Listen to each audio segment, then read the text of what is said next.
Muy buenas noches, doctoras y doctores. Qué gusto y qué honor estar reunidos nuevamente con ustedes. Saludos, doctora Cristina, el día de su cumpleaños. Saludos a todas las dermas, los cirujanos, también, obviamente, la medicina estética y la ginecología hoy enaltecida por una de sus representantes que está con nosotros desde Yucatán, aunque se formó gran parte de su vida profesional al inicio, al menos hasta su especialidad en la Ciudad de México, la doctora Mónica Monzón Vargas, en la semana número 8, el séptimo Online Virtual Education, ahorita llamado ODELA Virtual Academy, el OVA, casi ya los 9,000 miembros en Latinoamérica, el primer programa en español en vivo y en repetición en el canal de YouTube de Educación Médica Continua en Salud, Belleza y Bienestar para justamente con oyentes y ponentes, siempre médicos, 100% de contenido médico y también no médico, pero a destino de un público de médicos especialistas, de un médicos que se dediquen justamente a esos grandes campos de la salud, de la belleza, del bienestar y de todo lo que hoy hablamos, la medicina integrativa, la medicina funcional, que se van juntando y convergiendo. Y al día de hoy vamos a estar viendo con la doctora Mónica Monzón, que aquí la ven, de RA. Mónica Monzón en Instagram es una cirujana egresada de la orgullosísima Facultad de Medicina más grande de Latinoamérica, la UNAM. También hizo en el ABC su especialización en gine y obstetra. Y no dejemos de ver que además de haber estudiado la parte de la medicina crítica obstétrica en el general en su especialidad, también es colposcopista, o sea, así como se dice, y patología del tracto inferior en la UADI, y eso la hace para el día de hoy perfectamente bien capacitada, no solamente por sus estudios, pero su práctica, donde ahorita está, y saludamos a la red de distribuidores autorizados de Grupo de la en Yucatán, el Grupo Galenum, que nos da la posibilidad de que esa noche la doctora Monzón esté con nosotros desde la bella Yucatán. Saludamos Mérida, hasta allá a todos las y los amigos médicos y pacientes de ese maravilloso estado. El día de hoy, 22 de febrero 2024, en año post pandemia número 3, estamos muy felices de verlos con ese tema de hoy que justamente tiene que ver con todo el tema que un colposcopista puede estar viviendo y que nos va a abordar esa noche, cómo vemos la resequedad o la sequedad, según su acepción en español, tanto de la vulva como de la vagina, un tema que no solamente interesa al especialista de esa zona, obviamente el ginecólogo, la ginecóloga, pero también todos los otros médicos que tienen pacientes que depilan, que vienen por temas estéticos o sencillamente ustedes, doctoras, que además de ser doctoras, son pacientes. Así que, doctora Monzón, muy buenas noches. Bienvenida con nosotros en esa semana de OVA. Bienvenida. Buenas noches y muchísimas gracias. Antes que nada, pues es un honor que me hayan elegido para hablar de este importantísimo tema. Y bueno, voy a compartirles ya lo que es la presentación. Ok, bueno, el día de hoy vamos a hablar acerca de el abordaje global en sequedad vulvar y vaginal. Eh, no sé, denme un segundo porque ahí está. Esta es la agenda de la noche. Vamos a hablar un poco de generalidades en cuanto a causas y las consecuencias que tiene la resequedad vulvovaginal. Sí me voy a detener un poco en algo que quise nombrar como back to the basics, porque es importante retomar la histología para entender las diferentes terapéuticas que vamos a tener para ofertarles a nuestras pacientes. Forzoso hablar de la ausencia de estrógeno y su impacto, o sea, de todo este síndrome geniturinario de la menopausia. Voy a ser muy concisa en cuanto a las herramientas de evaluación y lo que le voy a dedicar gran parte de mi charla es realmente al tratamiento global. O sea, quiero que se lleven pues estos mensajes precisos, concisos, que puedan ayudar a muchas pacientes y que los puedan aplicar en su día a día y en la consulta médica general. La resequedad vulvovaginal es un problema que ha sido subdiagnosticado, sigue siendo subdiagnosticado y por lo tanto subtratado y que afecta no solo a la mujer, o sea, aquí también pues padece el hombre, ¿no? A la pareja en general e impacta en la calidad de vida de nuestras pacientes. Es un problema común que puede afectar a las mujeres en todas las edades, o sea, no se restringe nada más a la etapa de la menopausia y puede aparecer desde etapas muy tempranas y por diferentes causas. De estas causas, bueno, vamos a hablar más adelante de lo que implica esta disminución de niveles de estrógeno, pero insisto, no solamente en la menopausia, sino también en aquellas pacientes que están cursando el puerperio y la lactancia, y no dejar de lado este grupo especial de pacientes que tienen fallo ovárica prematura o que tuvieron una cirugía en donde se retiraron ambos ovarios, o sea, estamos hablando de una menopausia quirúrgica. Posterior al nacimiento de un recién nacido hay un descenso considerable de las hormonas, pero se van a ver más afectados los niveles de estrógenos y posteriormente en la lactancia por la liberación de la prolactina, muchas pacientes van a cursar con niveles bajos de estrógenos, ya que la prolactina impide estos pulsos de la hormona GnRH y por lo tanto pueden estar inclusive sin ovular, pueden presentar periodos de amenorrea, pero inclusive en aquellas que ya les regresó la menstruación, sí van a referir a un falta de líbido, van a referir resequedad y todo lo que conlleva el prurito, dispareunia, o sea, hay que tener en cuenta esta población y no quedarnos cortos con el tratamiento que les ofrecemos a estas pacientes. Otras alteraciones, ya estamos hablando de alteraciones crónico-degenerativas, por ejemplo, como diabetes mellitus, también es una causa principal del por qué nuestras pacientes pueden estar cursando con resequedad, sobre todo en aquellas pacientes que tienen una diabetes que ya tiene, o sea, crónica, que está mal controlada, que van a padecer de vasculopatías, de denervación. Entonces, pues claro que el tejido, en realidad, todo el organismo va a padecerlo, pero también a nivel vaginal vamos a tener esta resequedad y este impacto.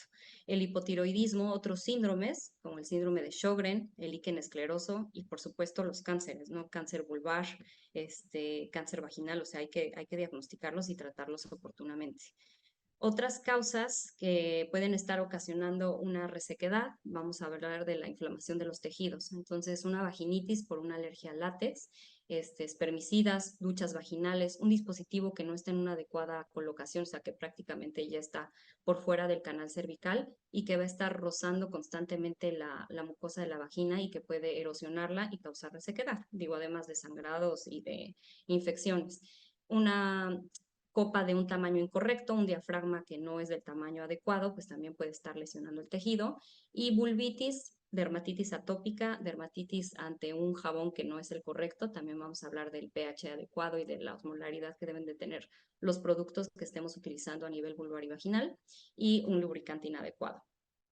Hay otras causas como medicamentos antihistamínicos, anticolinérgicos, antidepresivos, sobre todo los tricíclicos, y algunos anticonceptivos orales combinados. Estos, pues en realidad no es motivo para que le quitemos el método de planificación a nuestras pacientes, sino para tenerlo presente como un efecto potencialmente adverso y tratar a nuestras pacientes con lubricantes y humectantes. Otros causantes, el tabaquismo y terapias como la quimioterapia y la radioterapia. Entonces, ¿cuáles son las consecuencias principales de una resequedad vaginal y vulvar? Causa incomodidad, o sea, pacientes que inclusive llegan al consultorio y dicen, doctora, es que no puedo ni siquiera dormir porque me siento, o sea, me estoy rascando todo el tiempo, ya acudí a 1000 ginecólogos, me han mandado 80,000 óvulos, antibióticos, o sea, y simplemente no se me quita el malestar. Entonces, tener esto en cuenta a la hora de examinar a nuestras pacientes. El dolor que ocasiona esta resequedad, bueno, la dispareunia es importante, prurito, irritación y aumento de riesgo de infecciones en el tracto no solamente genital, sino también urinario. El abordaje debe de ser global y debe de incluir tanto tratamientos médicos, medidas farmacológicas como no farmacológicas. Y de las medidas no farmacológicas, pues incluir en nuestro bagaje médico el uso de lubricantes y humectantes, pero también los cambios en el estilo de vida. O sea, siempre ser muy enfáticos con las pacientes que no hay mejor humectante que el tomar agua, o sea, 2, 3 litros de agua al día, una adecuada alimentación rica en nutrientes, con omega 3, el dejar de fumar y pues sí, el evitar el uso de ropa ajustada, de irritantes, entre otros, es importante mencionar. Y de las opciones farmacológicas, bueno, se pueden considerar aquellas que sí incluyen el estrógeno, o sea, terapias de reemplazo estrogénico local, que puede ser administrado en, pues ahora sí que hay de todos los sabores y colores, o sea, hay en tabletas, hay en cremas, hay en óvulos y también aquellas terapias que no contienen hormonas. Hay una investigación activa en el desarrollo de nuevos tratamientos para la resequedad vaginal y vulvar que incluyen terapias no hormonales como los moduladores selectivos de receptores de estrógenos y también tratamientos que tienen que ver con la bioestimulación de los tejidos, como la terapia con láser y otras terapias bioregenerativas, de las cuales no vamos a hablar tanto, no porque no sean importantes, sino por tema de tiempo, porque eso amerita una charla igual de 40 minutos, pero sí les voy a dar como los tips and tricks de lo que se está haciendo hoy en día.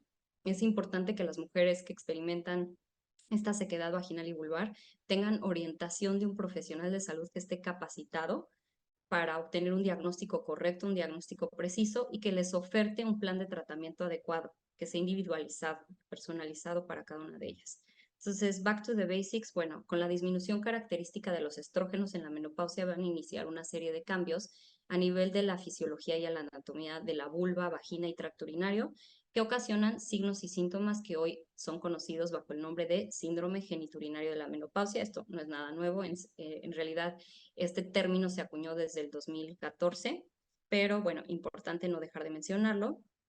Aproximadamente del 50 al 60% de las pacientes que cursan, o sea, en la etapa de la menopausia van a tener síntomas relacionados con la atrofia.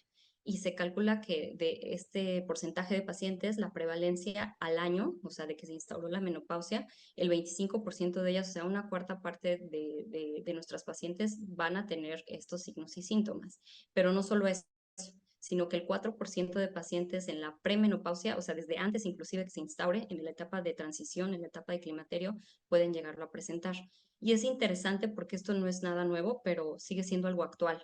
Una encuesta que se realizó en Inglaterra apenas en 2022, que englobó a 2.045 mujeres entre 55 y 85 años, encontró que el 34% de estas pacientes cursaban con dispareunia o resequedad vaginal, uno u otro, y no habían buscado ayuda médica, y del 40% que sí habían buscado ayuda médica, lo habían retrasado por al menos un año. Entonces, esto se puede deber principalmente a tres factores. El primero, que las pacientes lo asocian a la edad, o sea, lo tienden a normalizar. Pues es normal, a mi abuela, a mi mamá le dolió, o sea, esto es algo que de todas formas me iba a pasar, o sea, como que lo tienden a normalizar. La segunda causa es que les da pena mencionarlo durante sus check-ups y consultas ginecológicas, pero la tercera sí depende de nosotros, o sea, que gran parte de los médicos como tal, del personal de salud, no interrogamos detenidamente este tema. Y entonces es súper importante y por eso se habla de esta epidemia silenciosa.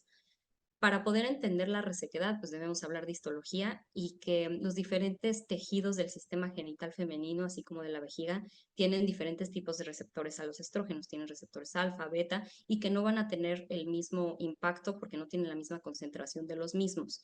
Se calcula que hay más de 3.000 genes regulados por los estrógenos, entonces claro que vamos a hablar, aunque sea un poco y aunque ustedes ya sean expertos en el tema, de lo que conlleva la sustitución de estos estrógenos, sobre todo de forma local, que es realmente lo que nos concierne y que tiene una seguridad pues ya establecida para el tratamiento de esta atrofia, de este síndrome geniturinario de la menopausia. El epitelio vaginal se va adelgazando cuando hay esta ausencia de estrógenos, la cantidad de colágeno y el ácido hialurónico se ve reducida en la lámina propia y al igual que los niveles de elastina se van a ir perdiendo y los vasos sanguíneos se van a ir reduciendo. Hay una fragmentación del colágeno y básicamente la microestructura de la mucosa vaginal se ve alterada. Entonces, estas imágenes me hizo favor mi patóloga de compartírmelas, la doctora Gaby Mena de Bamela, en donde se puede ver las diferentes capas de la que consiste la mucosa, recordando que tiene una capa basal de una hilera de células, está la capa parabasal, también tenemos la capa intermedia y la superficial.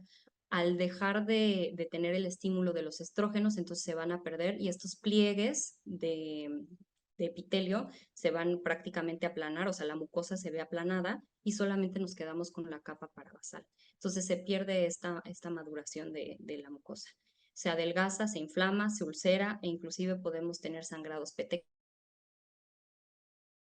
petequiales. Por supuesto que esto tiene una repercusión importante sobre los nutrientes, ya que el glucógeno es el principal alimento de los lactobacilos del microbioma y pasa realmente de tener una concentración adecuada en mujeres en etapa fértil a 1%, o sea, solamente el 1% de la población de lactobacilos va a sobrevivir a esta etapa de la menopausia, esta ausencia del estrógeno.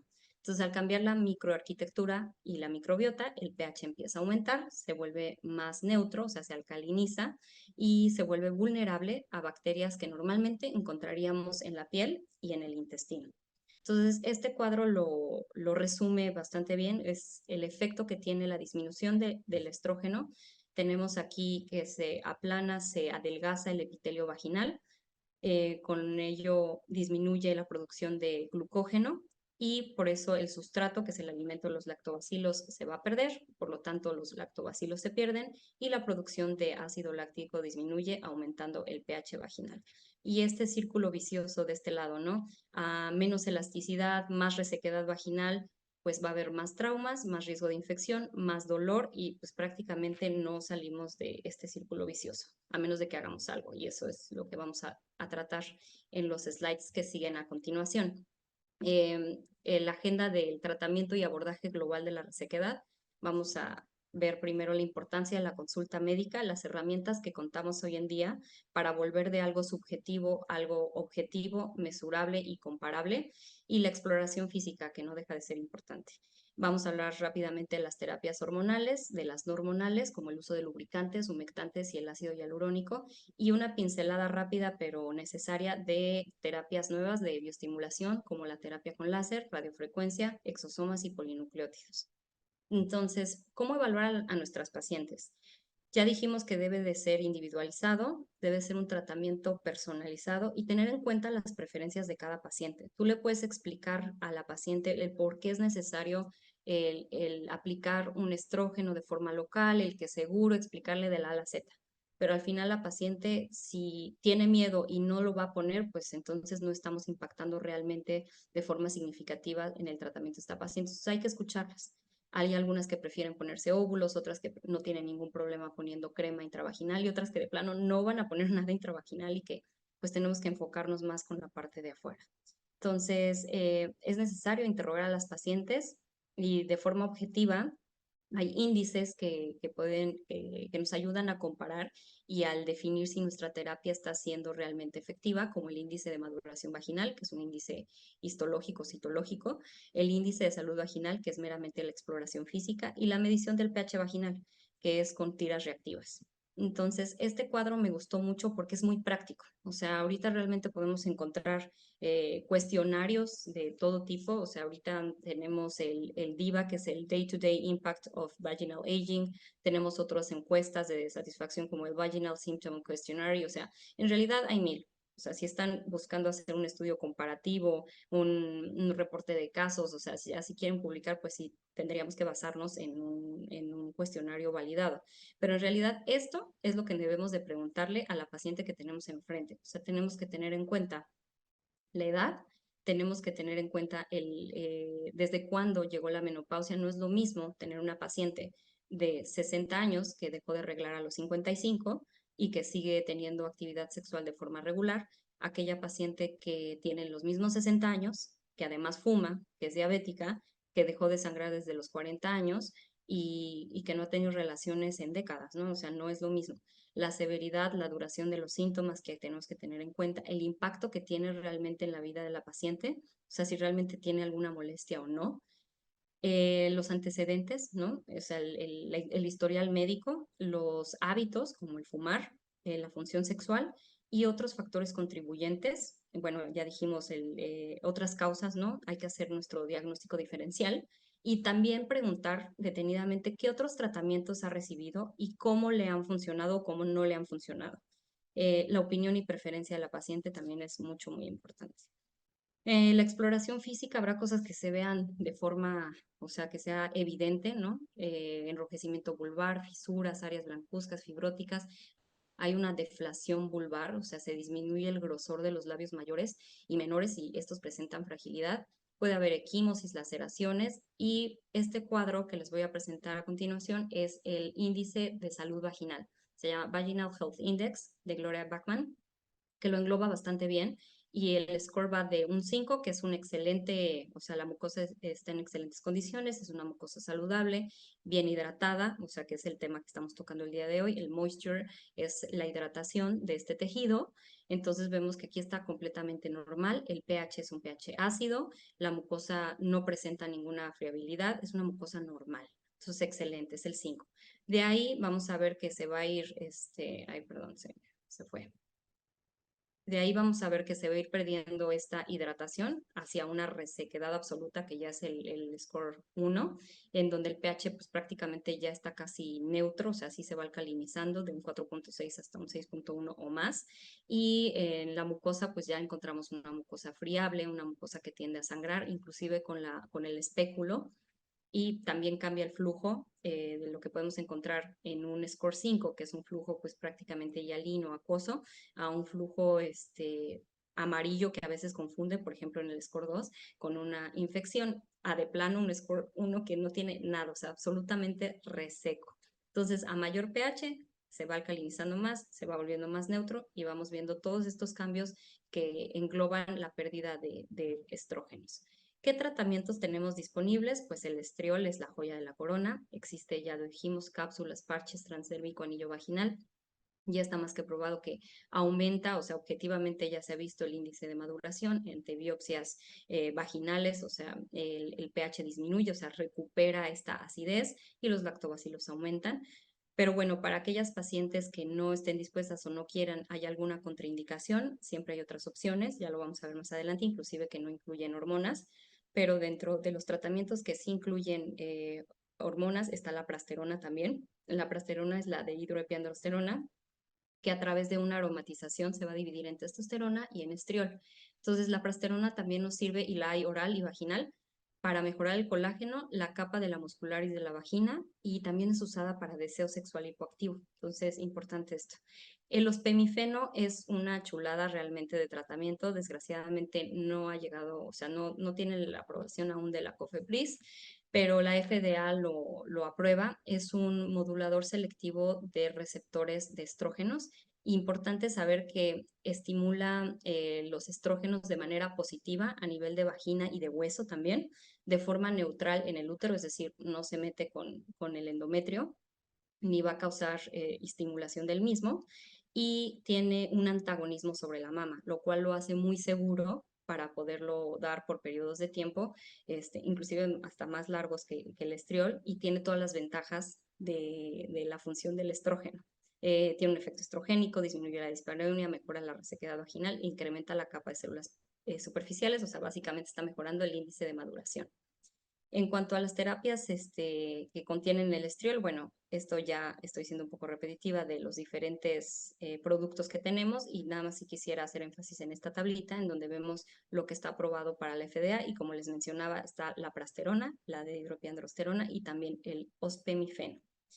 De terapias no hormonales, contamos con lubricantes, humectantes, hidratantes, vamos a ver cuál es la diferencia entre ambos, y las nuevas terapias, que en realidad no son tan nuevas porque ya tienen más de 10 años usándose, pero sí se están empezando a popularizar más. Tenemos que hablar del ácido hialurónico, ¿no? El ácido hialurónico, al igual que el estriol, está en múltiples presentaciones, lo hay en óvulos, en cremas, hasta inyectable, ya como para cirugía estética, o sea, para esta deflación vulvar lo están utilizando.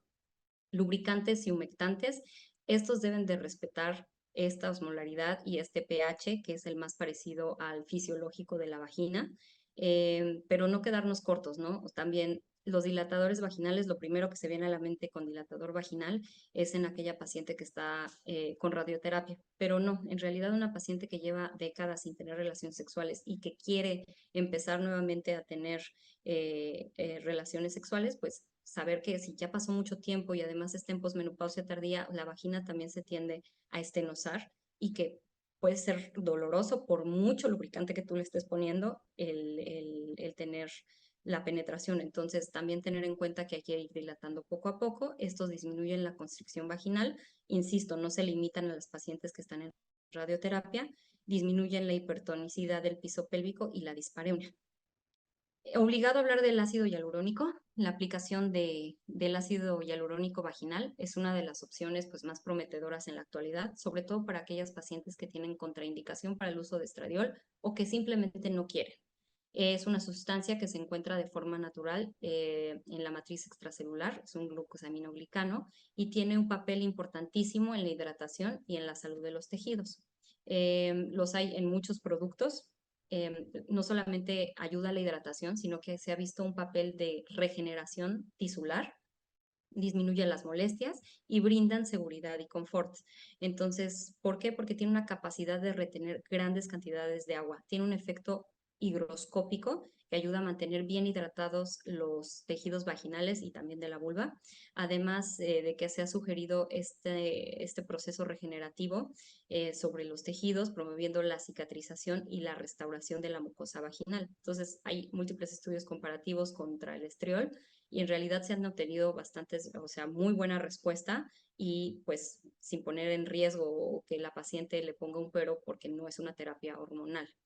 La aplicación del ácido hialurónico, pues ya lo dijimos, hay en múltiples, o sea, en múltiples presentaciones, gel, supositorios, y sí, o sea, es efectiva para aliviar los síntomas de sequedad e irritación. Y sobre todo esto, la seguridad y la tolerabilidad de las pacientes. Es una sustancia biocompatible, bien tolerada y una opción atractiva para nuestras mujeres, para nuestras pacientes, para tratar la atrofia vaginal. Ahora vamos a hablar de los lubricantes y humectantes. Aquí hay que hacer una pausa, hay que hacer una diferencia entre ambos. Los lubricantes es una opción efectiva en el manejo de la sequedad vulvovaginal, pero el efecto es transitorio. O sea, el efecto es rápido, pero también, así como lo es rápido, así se va. Reducen la irritación causada principalmente por la fricción del tejido durante las relaciones sexuales. Ayudan a mejorar las mismas, a que sean más satisfactorias, a reducir la dispareunia, pero el tratamiento es de corta duración y no tienen impacto histológico, sin embargo, sí alivian un alivio rápido de los síntomas. Y la prescripción óptima, ya lo dijimos, es un pH y una osmolaridad lo más similar, lo más natural, que imiten a lo natural que tiene la secreción de la vagina. Los lubricantes se prefieren que sean a base de agua, y que estos proporcionan ya que estos proporcionan un alivio temporal de la sequedad vaginal y mejoran la comodidad de las relaciones sexuales. Y también se utilizan para, por ejemplo, la exploración vaginal, ¿no? No solamente durante la penetración, sino a la hora de la exploración debemos de lubricar bien el espejo para no dañar este tejido a las pacientes. Es importante elegir productos diseñados específicamente para su uso vaginal y sin aditivos ni irritantes, o sea, no perfumes, no colorantes, lo que recomienda, o sea, la dermofarmacia es que además de que sea un lubricante a base de agua, que tengan, si van a poner activos, que tengan la propiedad de ser absorbibles. Entonces aquí hay algunos ejemplos de ello. La glicerina ayuda a lubricar y mejora la elasticidad. El ácido láctico, su nombre lo dice, acidifica y evita infecciones. El ácido hialurónico, que ya platicamos de él, tiene un amplio poder humectante y aquí faltó regenerativo. También algunas presentaciones manejan lo que son las isoflavonas, estos fitoestrógenos que tienen cierto efecto sobre receptores de estrógeno. El aceite de rosa mosqueta regenera el epitelio y extractos vegetales como el tomillo y la caléndula con propiedades antiinflamatorias y cicatrizantes. A mí en lo personal me gusta mucho este producto, que es un lubricante que además de tener todas las especificaciones de que es a base de agua, eh, que tiene un pH correcto y que no va a dañar, por ejemplo, el preservativo, que eso es algo bien importante mencionar, o sea, sobre todo las pacientes que luego no quieren usar lubricante porque tienen miedo de que se rompa el condón. Bueno, este no se mete con la integridad del condón, pero además tiene un efecto térmico.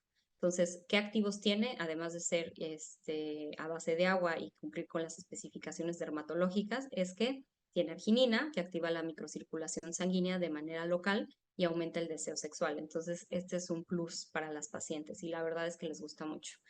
Ahora, hablando de los humectantes o hidratantes, que pueden ser vaginales o vulvares, estos tienden a ser más espesos, tienden a tener glicerina. Entonces, esto le da un efecto más duradero y lo podemos usar para por múltiples causas, o sea, de forma preventiva, como parte ya de un tratamiento por la misma atrofia en pacientes que no desean, ya dijimos, medicamentos con estriol para restaurar o reparar la mucosa vulvovaginal, revierte la resequedad y tiene un efecto más prolongado de humectación. Y los hay también de todos los colores y sabores, afortunadamente hoy en día. Entonces, por ejemplo, el hidratante externo, yo también lo he llegado a enviar. Aquí dice combate la irritación, la sequedad, pero yo también lo he llegado a utilizar en pacientes que tienen episiotomía porque además cicatriza. Ahora, en las pacientes que están cursando con un síndrome genitourinario de la menopausia, o sea que lo que tienen es resequedad vaginal, hay presentaciones en forma de óvulos, como los óvulos de Gineceda, y hay presentación en forma de monodosis, no puse la foto, pero de hidratantes internos que son fáciles de aplicar. Y para el día a día de una mujer que tiene problemas de resequedad vulvar, pues existe no solamente la forma de gel o de crema, que es autoaplicable, sino también en emulsiones, en aerosoles, que son súper prácticas porque la pueden llevar en el bolso y estarse retocando cada vez que lo requieran y no tener que acudir al famoso Canestén o Bepantén o bueno, cualquier cosa que se andan aplicando. Y este que es el Hydra Oil, que gusta mucho, sobre todo en pacientes que requieren, o sea, que son excesivamente seca su piel.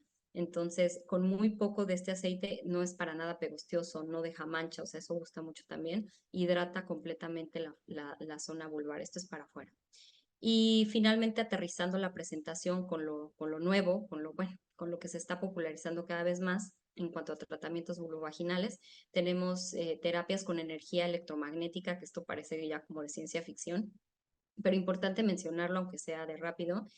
Existen estas sillas en donde la paciente llega, ya ni siquiera necesita quitarse la ropa interior ni cambiarse, o sea, está vestida, se siente, ya puede estar leyendo una revista, platicando.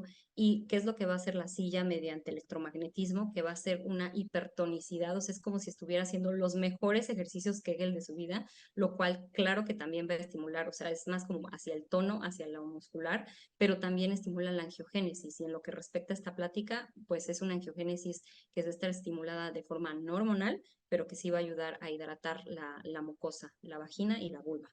Aumenta la densidad muscular. El tratamiento con HIFU, que es el High Intensity Focus Ultrasound, el tratamiento con exosomas, el plasma rico en plaquetas y el láser, o sea, esta microablación que va a ocasionar el que se atraigan estas citocinas proinflamatorias, la radiofrecuencia y la estimulación eléctrica del músculo. Entonces, en cuanto al láser, los tratamientos para la atrofia vaginal, como la terapia con láser de CO2 fraccionado o Erbio, han ganado popularidad en los últimos años. Estos tratamientos, ¿qué es lo que hacen? Contribuyen a una producción de colágeno y elastina, así como el aumento de vascularidad. Y en general, o sea, mejoran todo la salud de los tejidos. Por eso se hablaba mucho del rejuvenecimiento vaginal, que vamos a ver al final que ya se está intentando migrar de este título de rejuvenecimiento vaginal a más bien regeneración vaginal. Pero bueno, sí mejora tanto el tono como el soporte del piso pélvico, por lo tanto se puede entender que no solamente mejora la elasticidad de la vagina ni la hidratación, sino que también tiene mucho que ver con o sea, forma parte de un tratamiento para incontinencias urinarias. No todas son candidatas, pero sí hay un gran beneficio. Entonces, ¿cómo actúa? La bioestimulación con efecto térmico modula metaloproteinasas, estimula fibroblastos y estimula también la producción de citocinas proinflamatorias como interleucina 2 y 9 y aumenta la producción de factores de crecimiento como el BEF, que es el factor de crecimiento endotelial vascular, reorganiza la matriz extracelular y por eso disminuye los síntomas y signos de atrofia. Hay una producción nueva de elastina y colágeno. Forzoso hablar de ventajas y desventajas de estas nuevas tecnologías. Las ventajas es que el láser no solamente se ocupa para esto, sino que también puede ser para uso quirúrgico, para tratamiento de verrugas genitales, de condilomas, de BPH. Pero bueno, enfocados a la charla del día de hoy, la bioestimulación mejora la resequedad. Desventajas del uso láser, pues que requiere un entrenamiento, los equipos son caros, conocimiento de los equipos y de los parámetros que vas a estar manejando y bueno, que si en manos inadecuadas con equipos que no son los correctos, sí pueden ocasionar inclusive quemaduras de segundo o tercer grado. Entonces, por eso el warning de la FDA, no porque realmente el láser sea malo, sino por el uso heterogéneo que se le ha dado. Y bueno, ¿quiénes pueden beneficiarse con estas nuevas tecnologías? Pues básicamente hay un mundo amplio, hay mucho que se puede explotar con estas nuevas tecnologías. Aquí hablando en el día de hoy en este webinar, pues la resequedad vaginal, pero que sepan que no es para lo único, está para disminuir la hipersensibilidad, es dolorosa, mejora la laxitud vaginal, infecciones crónicas, ¿no? Líquen escleroso, paradispareunia, incontinencia, ya dijimos, de estrés, pero también de urgencia y la mixta. Entonces, lo que mencioné, el rejuvenecimiento vaginal, en realidad ahorita ya es restauración y regeneración vaginal. Y pues nada, me queda más que agradecerles por su atención y espero que les haya sido de utilidad esta charla. Y con esto termino, Emanuel. Muy bien. Muchas gracias, doctora. La verdad, una cátedra muy bien, y minuciosamente preparada y ejecutada. Te felicitamos por tu primera vez. Gracias por estar todavía conectada para contestar a unas preguntas que existen en tu abordaje como ginecóloga que estudió y se formó en hospitales mexicanos y que ha viajado y escuchado y visto justamente ese abordaje que se le da desde Europa, desde Estados Unidos, una especificidad que tú, como ginecóloga mexicana, estás aportando por la especificidad de o hábitos o la misma, diría, genética mexicana que se diferenciaría de otros comportamientos en poblaciones quizás donde la nutrición equilibra mejor la microbiota o donde la higiene tiene otra relevancia. ¿Cómo lo compararías con otras naciones en donde has visto, estudiado en congresos o escuchado las publicaciones? Claro, pues mira, importante decir que sí tiene mucho esto que ver, porque todo empieza desde la higiene de la niña, ¿no? En donde la mamá es como de, ¿qué haces rascándote? Eso no se toca, o sea, como estos tabús que hoy en día todavía nos seguimos enfrentando, ¿no? Entonces, hay que hablar con nuestras niñas, hay que hablar con nuestros adolescentes, o sea, tienen que saber de, pues, de higiene, ¿no? Además de muchas otras cosas, pero sí, esto sí tiene que ver. Y en cuanto a la alimentación, en nuestra población, pues rica en hidratos de carbono, en azúcares refinados, o sea, no es por nada que somos el primer lugar en obesidad, entonces claro que podemos tener las mejores herramientas, lo más nuevo, los mejores lubricantes, el mejor jabón e hidratante, pero si no tenemos un adecuado estilo de vida, una adecuada alimentación, rica en omega 3, o sea que esto claro que los va a afectar, ¿no? Tan solo el ¿cuántos litros de agua tomas al día? No, doctora, yo la verdad no llego ni al litro, ¿no? Pues, ¿cómo pretendemos tener una adecuada humectación e hidratación de la piel y de las mucosas en general? Muy bien, muchas gracias. Y es la realidad nuestra que no se ve directamente en las causas. La doctora Campos te felicita y dice, excelente exposición. ¿Se podría combinar ese tratamiento, un tratamiento de estrógenos y uso de lubricantes o hidratantes? Claro, y me encanta esa pregunta porque no sé si les ha pasado que de repente, o sea, como que uno va saliendo de la residencia y dice, a mí me dijeron que a fuerza el estrógeno y tenlo en crema, tenlo en óvulo, y la paciente es de, me está ardiendo, o sea, no me lo puedo poner porque me arde. Entonces, a lo mejor mezclarlo me ha funcionado, o sea, el ácido hialurónico, algún hidratante, y ya que está hidratada la mucosa, entonces ya es más fácil meter el uso de estrógeno. O sea, no van peleados. O sea, de hecho son terapias que deberían ir combinadas. O sea, también lo más así actual, ¿no? El uso del láser CO2, esta bioestimulación con la microablación, pues tampoco va peleada con el hidratar, el tener un buen jabón, el tener una buena crema, todo lo que conlleva el skincare. O sea, no van peleados. Para Jacqueline Morales, tricóloga, que saludamos, te felicita por esa excelente plática. Su pregunta va hacia los pacientes con síndrome genito urinario por menopausia. ¿Podrían llegar a tener hematuria? Y en ese caso es recomendable el uso de óvulos con probióticos o la clorexidina de cum laude en ese grupo de pacientes después de relaciones sexuales. O sea, como de forma ya del día a día cada vez que tienes relaciones sexuales. Sí, Quizás. podrían utilizarlo. De hecho, a mí me gusta mucho porque sirve como hidratante, pero la clorexidina también sirve de antiséptico, entonces me encanta. O sea, también, de hecho, yo lo utilizo en pacientes que están embarazadas, también es seguro mencionarlo porque también es un grupo de pacientes que van a estar con infecciones de repetición y que no van a dejar de tener relaciones sexuales, ¿no? Entonces también es útil. Pero cuando ya se ha visto eso, yo me gusta combinarlos, o sea, mandar sí el lubricante, bueno, es que sirve como lubricante en realidad, o el óvulo de CLX, pero también mezclarlo con una terapia sustitutiva, o sea que, digamos, siempre les explico a mis pacientes como que regrese a la flora vaginal original, entonces claro que los probióticos van a ser de utilidad. Y lo más padre es que ahorita ya no solamente hay probióticos en forma de óvulos, sino que los podemos complementar con mousse, con prebióticos. Entonces, esto está fenomenal porque todo empieza desde la higiene. Bien.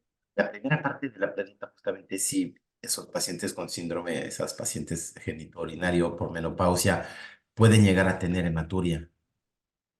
En realidad, la hematuria sí tenemos que abordarla desde muchas partes porque la hematuria puede ser inclusive datos de algún cáncer que esté oculto. Entonces, yo cuando tengo pacientes con hematuria ya confirmada que no está proveniendo de la vagina, que estoy segura que es urinario, sí me apoyo del urólogo. O sea, sí es, porque inclusive puede ser algún lito, o sea, pueden ser otras cosas que lo esté ocasionando. Entonces, ahí sí, pues es un abordaje multidisciplinario, no nada más de nuestra parte, sino también de parte del urólogo. Interesante. Eh, la doctora Lugo, el tipo de cum laude, ¿lo recomiendas I o hidraoil en atrofia posterior a braquiterapia vaginal? Sí, es el que más recomiendo. O sea, porque este no va a necesitar tanta aplicación y es el que mejor hidrata. Entonces, definitivamente en radioterapia, o sea, sobre todo para cáncer cervicuterino, es el que más recomiendo. Una última pregunta para no abusar de más y poder terminar el día de hoy y ir a descansarte. Después de ese largo día, ¿recomiendas el uso de lubricantes durante el embarazo? Esa famosa pregunta de pues neófitos, pero que muchas veces son de las más frecuentes de ellas y de ellos. Claro.